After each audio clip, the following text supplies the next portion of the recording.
Well, welcome to a special edition of the Blunt Talk Sports Podcast. Now, typically, whenever I do these episodes, it's usually an episode geared to a specific theme as far as like NFL teams or NBA teams or, specific topics. But this episode is a special episode dedicated to the bird game, Flyeaglesfly. This episode will be dedicated to Kevin Patullo. Now, who is Kevin Patullo for the uninitiated? Kevin Patullo is the new offensive coordinator for the Philadelphia Eagles, who is taking the place of Kellen Moore, who was the offensive coordinator last year, obviously helped the team win Super Bowl 59 against the Kansas City Chiefs. And then right afterwards had received a job in New Orleans and became the New Orleans Saints head coach. So be that as it may, new coordinator. This would be, I believe, the fourth new offensive coordinator for Jalen Hurts in 6 years. So crazy times.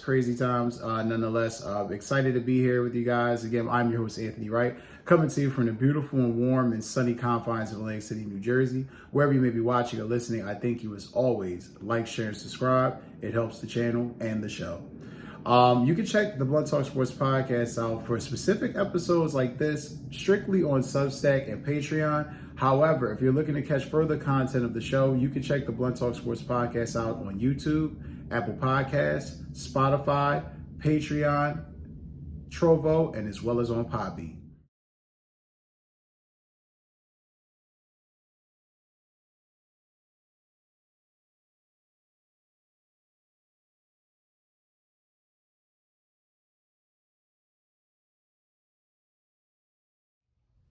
Don't forget to hit that like, share, and subscribe button. Thanks.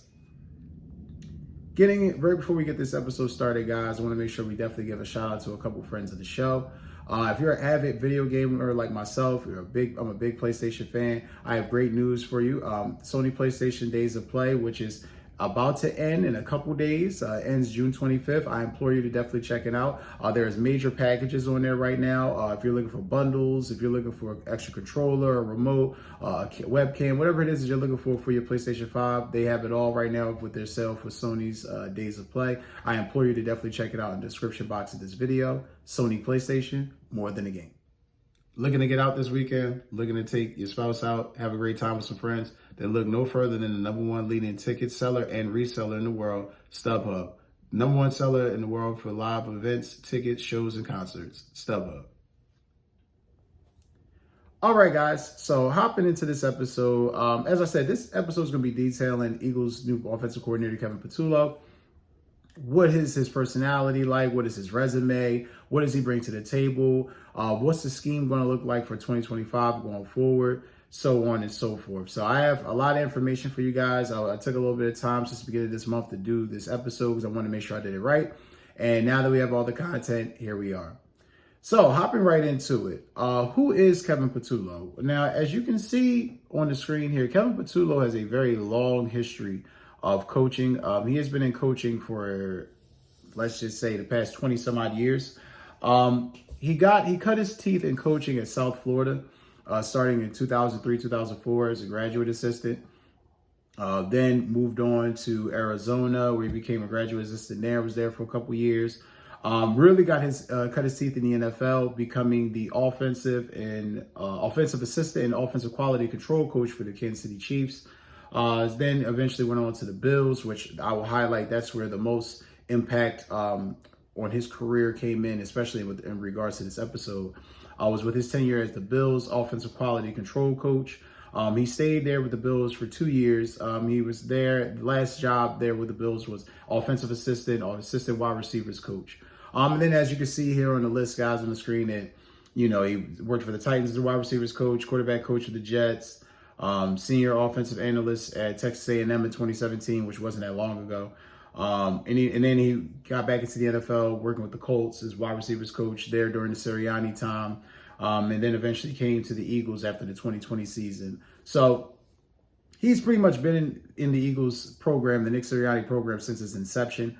Ultimately, this guy is somebody that Nick Sirianni relies on a lot. I mean, he ultimately called this man his right hand. This is going to be a huge job for him. Now, I like the fact that I do see the resume. He does have a lot of resume coaching offense, which is primarily a main thing. The fact that he has a history coaching quarterbacks and wide receivers, that gives me a little bit of confidence going into this year because, we're all horrified. Every Eagles fan, myself included, is horrified from the Brian Johnson experiment that just went horribly at the end of 2023. Started hot, 10-1. They were pulling games out, and then all of a sudden it just bottomed out. Teams kind of figured them out, and then at that point it was lights out from there. So ultimately, if you're the Eagles, you want to make sure that doesn't happen again, obviously. And just coming off a Super Bowl title, you want to obviously you want to repeat as champions. That would be the goal, but at least get into the Final Four. But most importantly, if you're Kevin Patullo, have this offense looking like a top 10 offense as it usually does, but add some new wrinkles in there that causes teams to think and, have to be a little bit skeptical about what defensive fronts they may be using to approach this team with. And I think also to the fact that, when you go back to that tenure with the Buffalo Bills, because if you go back to that 2-year stretch, he stated this in his initial press conference when he was announced the offensive coordinator. Kevin Patullo pretty much stated that his philosophy comes from Chan Gailey. He stated that his mentors were Chan Gailey, Nick Sirianni, Kellen Moore, and Shane Steichen. No shock there. They're some of the best offensive minds that football has ever seen. So completely understandable there. More importantly, the Chan Gailey aspect. Chan Gailey more or less being the mentor. And I have a video here from Greg Cosell in which that you can see. Just being honest, I've never felt like I had a great handle on Chan. I feel like he does a lot of things, and a lot of things based on personnel. And as you guys clearly see here with Greg Cosell, and I love the quote, "I can never truly get a handle on what he does." That stuck out to me a lot because Kevin Patullo stated in his initial press conference, and I'll have the video here for you that you'll be able to see shortly, but he stated in his initial press conference that the main aim for his offense is to play to the skill sets and strengths of his players and be adaptable. We go through the process at the end of each year of examining what we do well, what we need to improve upon, and then really any trends or anything we see that we can add to it. So I think really when you say different, I think it's going to be like, what do our players do best, like it's been? And then from there, we just expand upon it. Hey, we're really good at this. Let's bring this to the table and try this and see where we can take it. And I think really when you look at just our staff as a whole, we've added some new coaches, so they bring some other layers to it too, and then the knowledge of what they have from their background. So I think as we go forward, as we build this thing together as a staff, you'll see some new wrinkles here and there, but more so it's just kind of building on what our players do best. That being said, looking at Chan Gailey's offense, I had to do some research, guys, because Chan Gailey's been, he just recently left the NFL a couple years ago as offensive coordinator for the Miami Dolphins. That was before McDaniel became the new offensive coordinator. So, the new head coach, excuse me. So that being said, I definitely wanted to make sure that I applied, prior, knowledge of what Chan Gailey's offense looked like. Because I know I had seen it before, but just hadn't really remembered it from years of just watching a ton of football. Well, what was interesting about what Greg Cosell's comments were briefly ago, he's right. The great thing about Chan Gailey's offense is you can't really get a handle on it. It's a very diverse offense. It is based out of a lot of read option. It can be used, a lot of read option can be used within the offense. Pistol formation is definitely something that Chan Gailey loved when he was coaching. Now, if you're predicating the philosophy or the pillars of the Chan Gailey offense, which is something that Kevin Patullo is well ingratiated in, and I expect him to lean on to a degree. One, the offense loves wide receivers. That's bar none. I mean, that you'll see from some of the plays that I'll show you here on the screen shortly, that the offense is pretty much geared towards wide receivers. Two, they run a lot of 10, 11, and 12 personnel. Which is a lot of the bunch and tight and double tight end sets.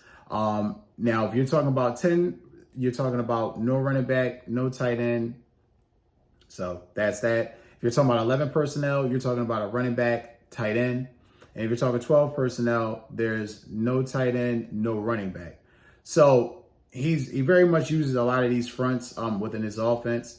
A lot of one sets, not a lot of fullbacks. Now, I do believe that'll alter because being that they have Ben Van Sumeren as the fullback here in Philadelphia, I do expect them to incorporate the fullback a little bit more because he got hurt last year. He was very pivotal to the running game, and then he got injured, so, he'll be back this year. So I do expect that to alter some. But a lot of 3 wide receiver sets. He loves athletic players. That's what the offense is obviously geared for.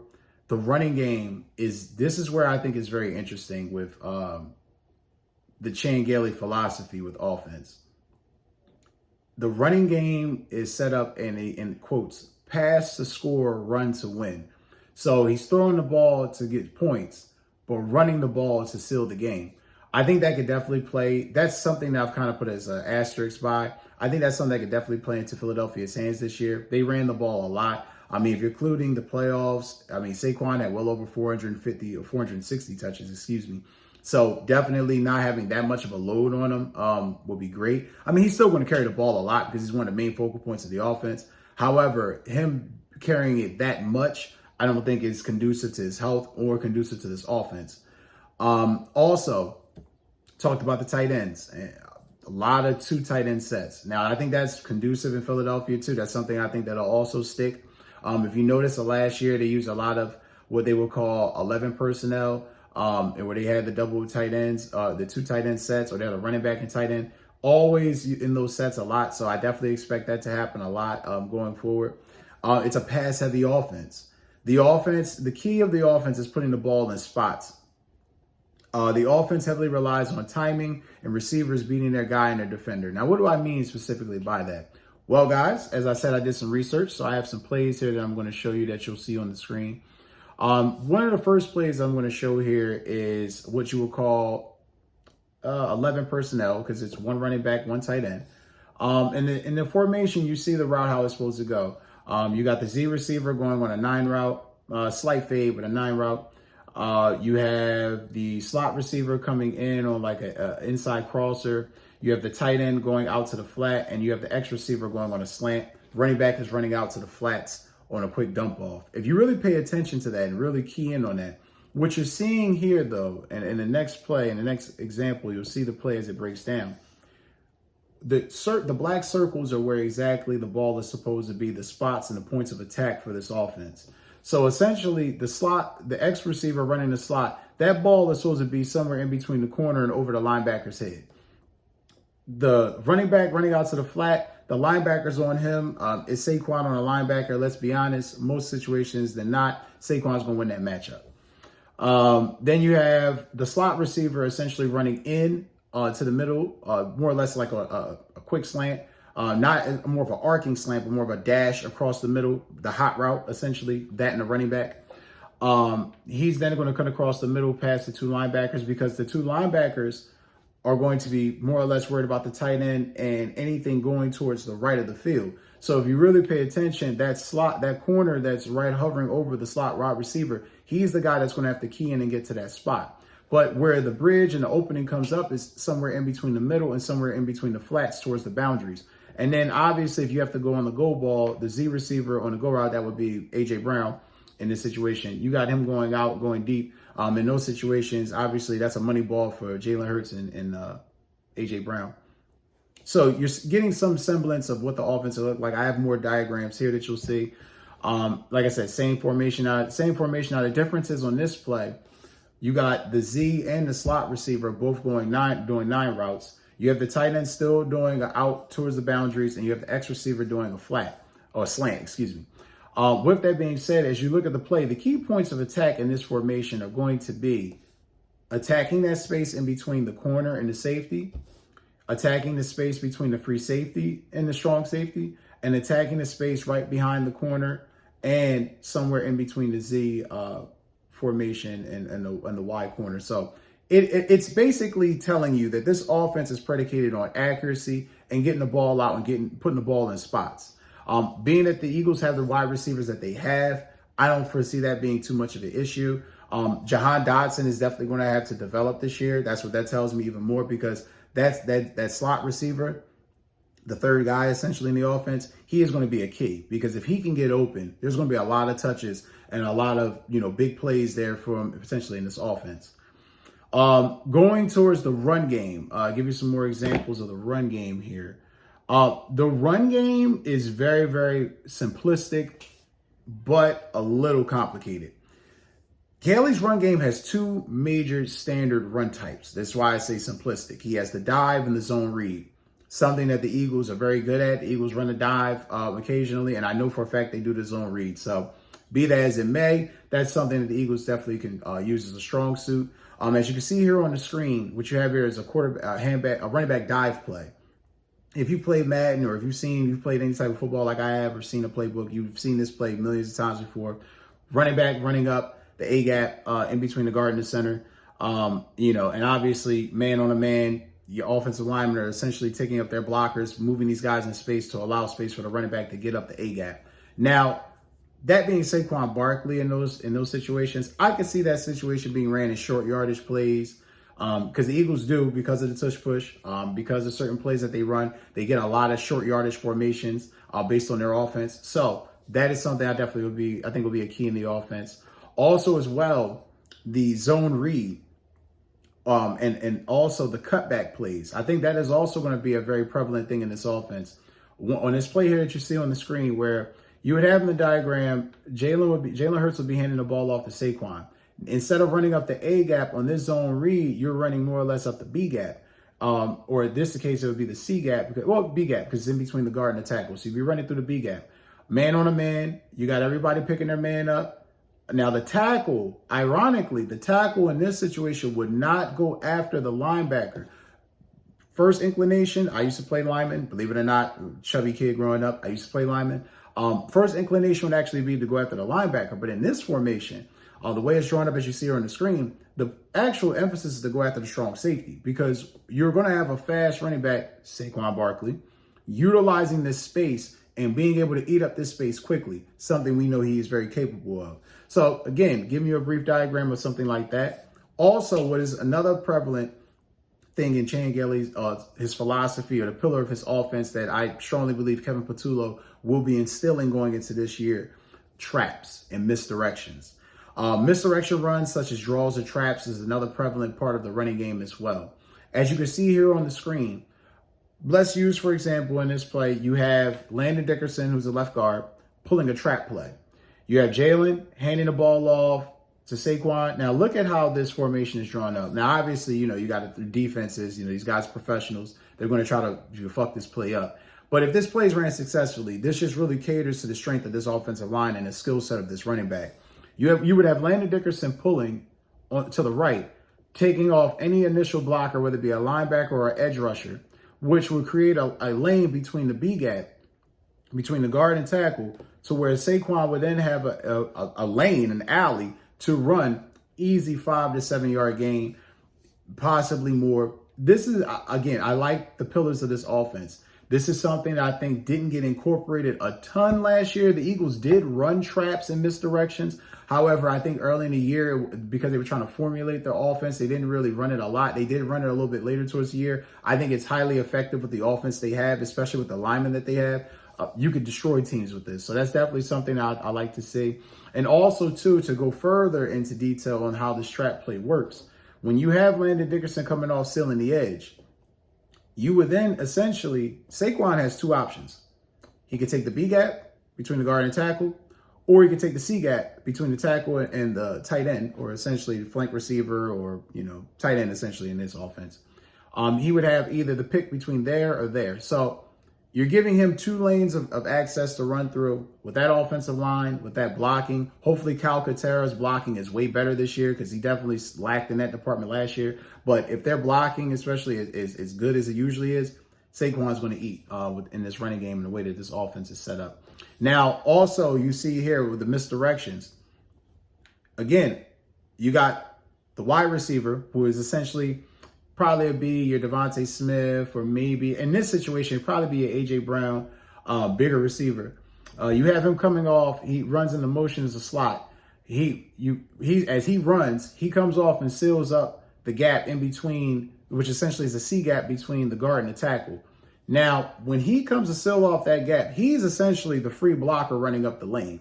As he's the free blocker running up the lane, Saquon is going to have a huge lane to run to it through that C gap. Again, misdirections, traps, reads.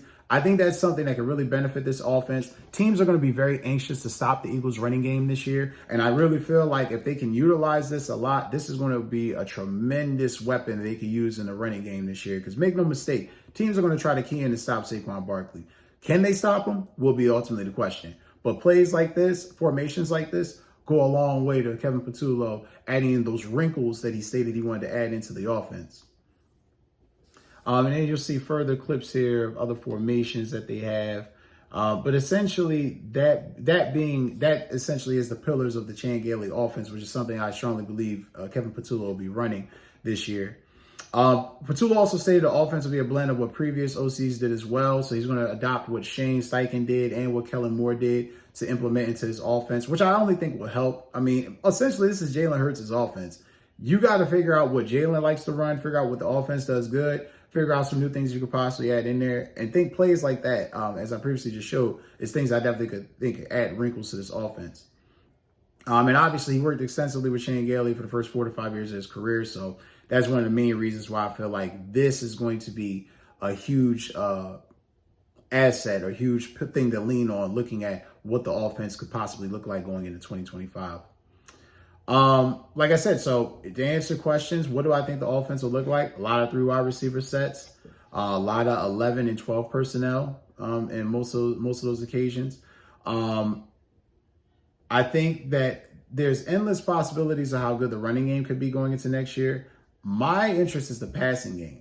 I really feel like Jalen has really worked on the accuracy thing. Now, we all know that last year he dealt with a lot because, people felt like he should have been throwing the ball a lot better. When you have an offense that is running the ball at the rate that they're running, why would you be throwing it like that? I have no idea. When he had to throw the ball, obviously it led to a Super Bowl championship, so not really going to go into the semantics with all of that. But that being said, I really strongly feel like this is what the offense will look like. I really feel like Jalen's passing numbers will definitely spike up because these are quick plays, quick decisive plays to get the ball out of your hands. When Jalen is quick and decisive, this offense is deadly. As I've always stated, and I've stated on this show previous times, when he holds the ball, that's what pretty much limits this offense. So I really feel like this is a great thing for Jalen Hurts as well. Also, A.J. Brown and Smitty are going to get a shitload of touches. They're going to see the football a lot. I mean, this might be a year reminiscent to 2022 where you saw, A.J. and Devontae both getting somewhere between 70 to 90 catches a season. So somewhere in that range. Depends on what Jahan Dotson does as well. That's definitely going to play a factor. And its offense is definitely built for wide receivers to win their matchups. Like I said, off the plays that I showed you, getting the ball in spots, these guys can make plays in spots. So, and playing in space, it really is to their skill set. So I really have a lot of confidence going into this, and a lot of excitement of what the offense could look like. Now, going in, before I wrap this up, I want to get into specifics about his tenures and what he did while at those tenures. Now, looking at the Bills' offense when he was the offensive quality control coach and assistant in that, they had a middle-of-the-pack offense. Now, I think that was because, too, keep in mind that was different times, different skill sets. Now, there's things that Chan Gailey was introducing into the NFL that a lot of guys and teams weren't prepared for. The pistol, the zone read, but things that wound up sticking around. But the offense didn't really grow as much. Chan Gailey got fired a couple years later after that. While with the Titans, Kevin Patullo was the wide receivers coach and tight ends coach. Delaney Walker was leading receiver, so that shows you there, get the ball to your best playmakers. While with the Jets in 2015-2016, Fitzpatrick had one of his best seasons of his career, which again highlights what I was just talking about with Jalen Hurts. Fitzpatrick had 31 touchdowns, 15 interceptions. He threw for 3,905 yards. I thought that was amazing. What was I going to say? Like I said, he was a senior offensive assistant with Texas A&M. Now, his last 2 years with the Colts were very interesting. He was the wide receiver coach and pass game specialist, which is a role that he had also in Philadelphia recently. He coached up. These were the T.Y. Hilton years. He had Eric Ebron. So what it tells me is if he has the weapons, he's going to get the ball to those guys. You have Dallas Goedert, way better than Eric Ebron. You got A.J. Brown and Devontae Smith, definitely better than T.Y. Hilton. And you got Saquon Barkley and Jalen Hurts, of course. So I truly feel like Kevin Patullo is really going to put this team in a great position to win. I honestly feel like there's room for improvement. There's definitely room for some worry and some skepticism. I mean, I'd be a bullshitter to tell you like everything's going to go great and to spec and no problems. However, looking at this man's coaching philosophy, looking at the tenure he's had, looking at what he's done as a coach, there are some tangible results there to show that this team is looking upward, and this team has a great chance going into 2025 to possibly repeat as champions. If not, get to the Final Four and compete there. But that's going to do it for this episode, guys. I love you guys as always. That'll wrap up who is Kevin Patullo and what the offense may possibly look like for the Birds going into 2025. As always, don't forget to like, share, and subscribe. Check this episode out. Like I said, it'll either land on, preferably on Patreon, but if it does not land on Patreon, you will see it on Substack first. Either or, you'll see it there before you see it on YouTube. Take care, guys, and enjoy the rest of your day.